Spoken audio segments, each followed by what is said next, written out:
महाराष्ट्राच्या सागरी सुरक्षेची तटबंदी आता अधिक भक्कम होणार आहे। पोलीस दलाला आता 30 नवीन स्पीड बोटी या ठिकाणी मिळणार आहेत आणि या 30 नवीन स्पीड बोटी सागरी सुरक्षेची गस्त या ठिकाणी सांभाळणार आहेत। पहिल्या टप्प्यात 20 सागरी गस्ती नौका ची खरेदी प्रक्रिया जी आहे ती या ठिकाणी सुरू झालेली पाहायला मिळते।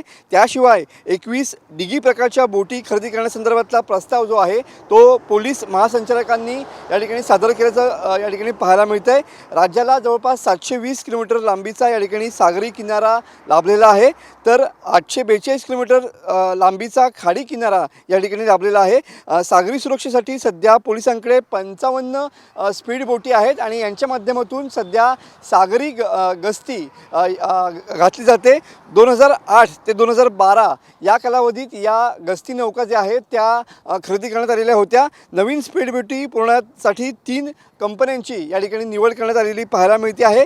0 ते 12 नॉटिकल माईलपर्यंतची सागरी गस्ती याच नवीन येणाऱ्या गस्ती नौकांवरती अवलंबून राहणार आहे आणि याच गस्ती नौकांच्या माध्यमातून पोलीस ही सागरी गस्ती जी आहे ती अधिक भक्कम करणार आहेत आणि याच स्पीड बोटींच्या माध्यमातून सागरी मधल्या तटरक्षक दलाच्या हालचाली या ठिकाणी नजर असणार आहे।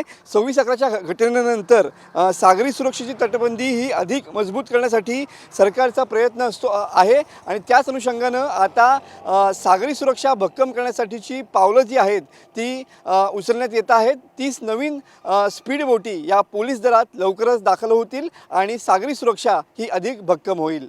कॅमेरामन समित गजनेसह मी मनोज लेले, TV9 मराठी, रत्नागिरी।